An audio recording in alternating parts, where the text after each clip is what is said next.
और एक कौवा रहते थे, दोनों में अच्छी दोस्ती थी। गिलहरी बहुत ही परिश्रमी थी, वही उसके विपरीत कौवा उतना ही आलसी था। एक दिन दोनों पेड़ पर बैठे बातें कर रहे थे। गिलहरी ने कहा, कौवा भैया, क्यों ना हम भी खेती करके कुछ अनाज इकट्ठा कर ले, क्योंकि खराब मौसम जैसे बहुत सर्दियों के दिनों में या बारिश में खाना खोजने की परेशानी से बचे रहेंगे और अपने घर में रहेंगे, कहीं भटकना नहीं पड़ेगा। कौवा बोला, ठीक है, कल से काम शुरू करते हैं, पहले खेतों की जुताई करनी पड़ेगी। गिलहरी ने कहा, हाँ कौवा भैया, हम लोग सुबह जल्दी उठकर खेत पर अगर पहुंच जाए तो शाम तक खेत की जुताई का काम खत्म हो जाएगा। कौवा बोला, ठीक है, कल सुबह चलते हैं। दूसरे दिन सुबह गिलहरी कौवा को बुलाने आई, बोली, कौवा भैया, सुबह हो गई है, चलिए खेत की जुताई कर लेते हैं। कौवा अपने घर में आराम से सो रहा था। उसे सुबह उठकर इतनी मेहनत का काम करने का मन नहीं था। उसने गिलहरी से कहा, तू चल, मैं आता हूँ, चुपड़ी रोटी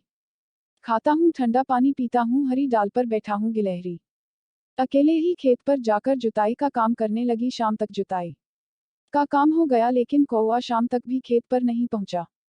दूसरे दिन फिर गिलहरी कौवा को बुलाने आई, बोली, कौवा भैया, चलिए, खेत की जुताई हो गई है, अब बीज डाल देते हैं। गिलहरी की बात सुन आलसी कौवा बोला, तू चल, मैं आता हूँ, चुपड़ी रोटी खाता हूँ, ठंडा पानी पीता हूँ, हरी डाल पर बैठा हूँ। गिलहरी फिर चली गई और अकेले ही खेतों में बीज डालने का काम भी कर लिया। कुछ दिनों बाद गिलहरी फिर कौवा को बुलाने उसके घर गई, बोली, कौवा भैया, अब तो खेतों में बीज भी उग गए हैं, उन्हें पानी देने चलना है। फिर आलसी कौवा बोला, तू चल, मैं आता हूँ, चुपड़ी रोटी खाता हूँ, ठंडा पानी पीता हूँ, हरी डाल पर बैठा हूँ। गिलहरी बेचारी फिर अकेले चली गई खेतों में पानी देने। कौवा इस बार भी खेतों पर नहीं गया काम करने के लिए। कुछ दिन बीत गए। एक दिन की गिलहरी फिर से कौवा के घर गई। उसने कहा, कौवा भैया, हमारी फसल तैयार हो गई है, चलिए उसे काट लेते हैं। कौवा यह बात सुनकर बहुत खुश हुआ और फिर से बोला, तू चल, मैं आता हूँ, चुपड़ी रोटी खाता हूँ, ठंडा पानी पीता हूँ, हरी डाल पर बैठा हूँ। गिलहरी फिर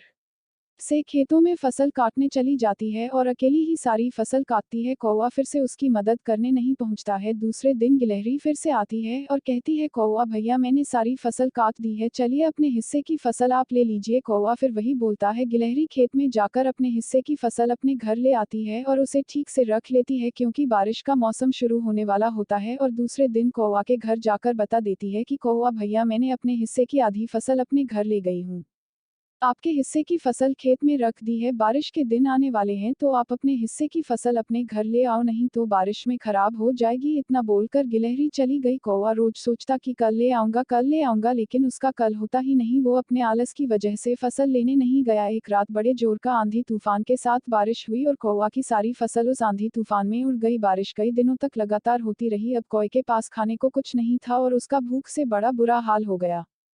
वो रोते हुए गिलहरी के पास गया। उसने कहा, गिलहरी बहन, मुझे माफ कर दो, मैं अपने आलस में जीता रहा और सारी फसल बर्बाद हो गई। मैंने ना तो तुम्हारी मदद की और ना उस फसल को ही घर लाया जो तुमने खेत में मेरे लिए रखी थी। मैं कई दिनों से भूखा हूँ, इसलिए तुम्हारे पास आया हूँ मदद मांगने। गिलहरी ने पूरे दिल से कौवे का स्वागत किया और उसे खाना भी खिलाया। कौवा अपने किए पर बहुत पछता रहा था। उसने गिलहरी से कहा, बहन, मुझे माफ कर दो, अब से मैं यह आलस करना छोड़कर तुम्हारी तरह मेहनत करूंगा, ताकि खराब समय के लिए कुछ रख सकूं।